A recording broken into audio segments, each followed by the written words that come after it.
Hey, what's up guys? Welcome to another video on Salesforce Bold. Guys, recently Salesforce has introduced a new way in Spring 23 that is template reference APIs to reference your Lightning Web Component and access the same on the runtime. And this is going to be without any query selector. So for example, before this template reference API, if you would like to access an element from your Lightning Web Component in your runtime JavaScript, then you might be using this.template.querySelector to do that, right?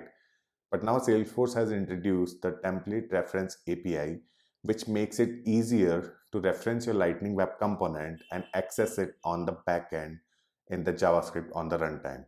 So in this video, I'll show you an example like how it was working before this Spring 23 release template reference APIs and how it is going to be with new template reference APIs. So let's start today's video, guys. I'm Kapil, your host, and you're watching Salesforce Bold.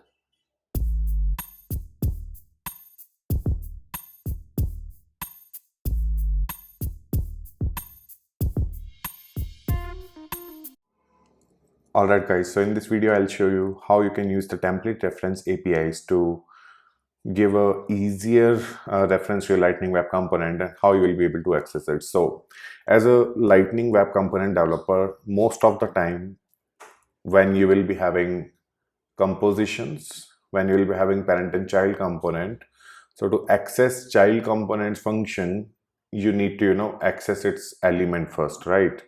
If you remember my previous videos, so we have used template.querySelector and then we got that child component and then we call that function from the child component to the parent one, right?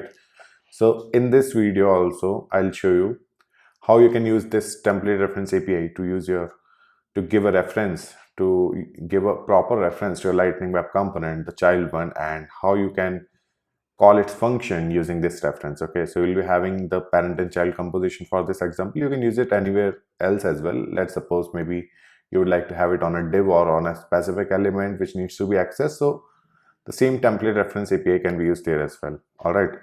So to prepare this example, first we need a parent and a child component. So I have already created empty components here. Now we'll be just quickly putting some code in those components. Okay. So first, let's start with some padding. Okay, and we will add the medium around padding. Okay, this should be fine. Okay, now here we will just have a timestamp. Okay, so this is just a variable here, and in the child component, first we will have that variable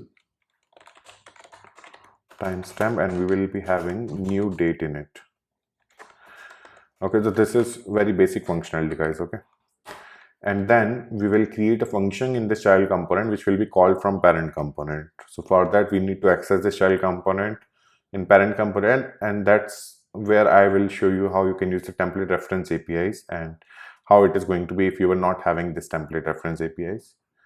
Okay, so we will create API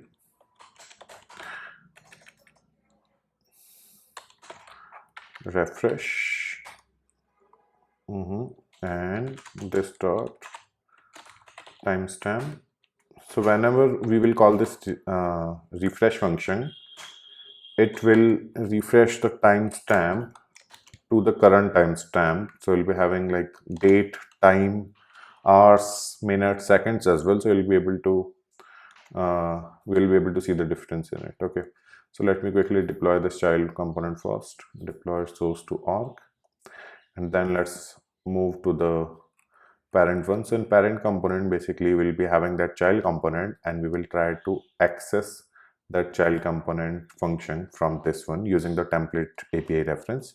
So for that, first here we'll also have that padding. So let's copy it from here and have it here. Okay, so we are having the padding. Now let's create a button here.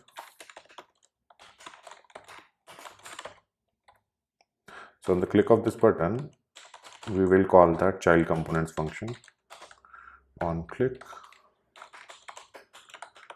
handle change,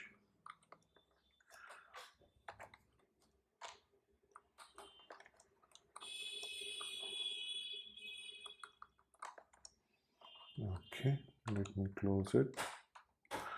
So this is my lightning button, and on the click of this lightning button, I will be calling that child component. So for that, we need to add the child component here first. So I will just quickly add a new line, and the child component name is child.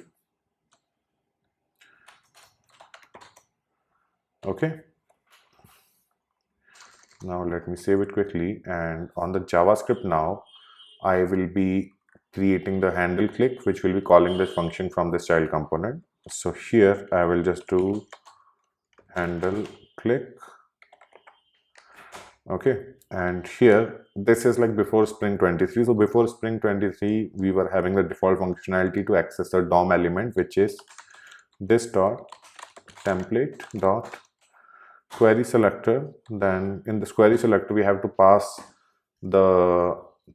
the attribute or some selected values of that element. So in my case, I will be passing the name of that component, so c-child. Okay, and after that I will be able to call the function of that component. So till this part we access the component, and in this part we are calling the accessed element from that component. Okay, so let me deploy this parent also, deploy source to org, and also let's have a log here, console log, let's name it handle click. Okay, so let me deploy this as well, deploy source to org. Awesome. And on my org, I have already created a new tab for that, where I have added this component. So this is my new tab, and here I'm having this component. Okay, let me refresh to see the output, and hope we won't be having any error here.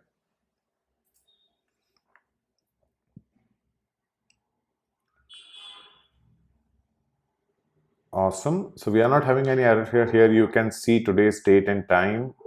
It is 3:30 p.m. and 18 seconds. If I will click on this refresh, and also let me open the log here, so you'll be able to see the log. Okay, so here in this log, let me clear it, and if I will click on this refresh, okay, it is not working. Let me just quickly see like what is wrong here. So in parent, we might, okay, it was handle changed and we named it handle click, so that was the issue here. So let me just quickly save it and try to deploy it again, because usually for function names I'm just giving handle change and handle click sometimes, so that's why maybe I got confused there. But anyways, let me quickly deploy it again, and it is deployed now. Okay, let's refresh it. Okay, let me clear the existing logs, and here it is. So it is 3:31 and 22 seconds. If I will click on refresh button, so you can see the handle click has been called here, and the time has been changed. It is 3:31:28, 3:31:35, 3:31:37. So that means our functionality is working. Okay, but after the recent changes in Spring 23, Salesforce has introduced an easier way to reference Lightning Web Components element and access it on the runtime. Okay, so for that we need to make some changes on the parent. So to reference a Lightning Web Component, now we are having another attribute, which is LWC Reference, and then you can give your Lightning Web Component a name. So in my case, let's say child CMP. Okay, and to access this child component in the backend, that is also very simple. So for that, let me just create another function. Okay, so it would be easier to compare, right? So let's name it handle handle click pro maybe, because this is the new modified pro version of what we were doing. Okay, so let's have a log first.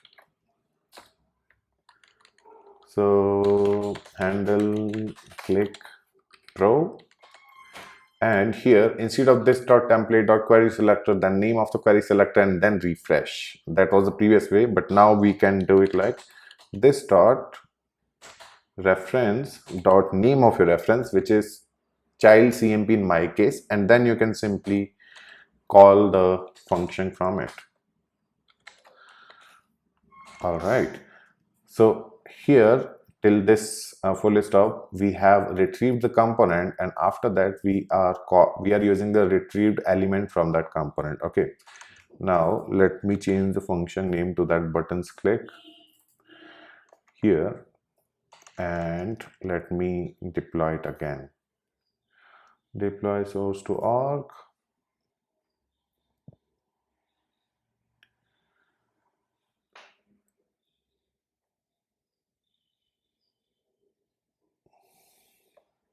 All right, this has been deployed. Let me refresh it. Now in log, we should be having that handle click pro. So it is refreshed now. So the time is 3:34, exact 3:34. Now let me click on refresh. So here you can see handle click pro and the time is 3:34 and 9 seconds. If I will click on it again, 17 seconds, 18 seconds, 19. So this is the new way of using it. This is a shorthand way of using it, right? Because now you don't have to access all the elements using template.querySelector stuff. You can simply have this LWC reference to any element. Okay, this is not just for the child components. Let's suppose maybe you can have another div, and in this div you can have lightning reference. Let's say my div, and then you will be access the elements of this div in your JavaScript in your runtime using this lightning web component reference, using this template reference APIs, right? So that it is for today, guys. I hope you learned some new things about this template reference APIs.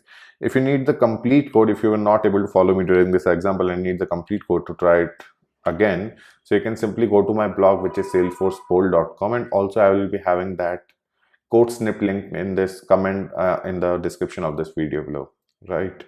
So if you enjoyed today's video, guys, subscribe to the channel will be awesome. I'll see you in the next one, guys. Thanks for watching.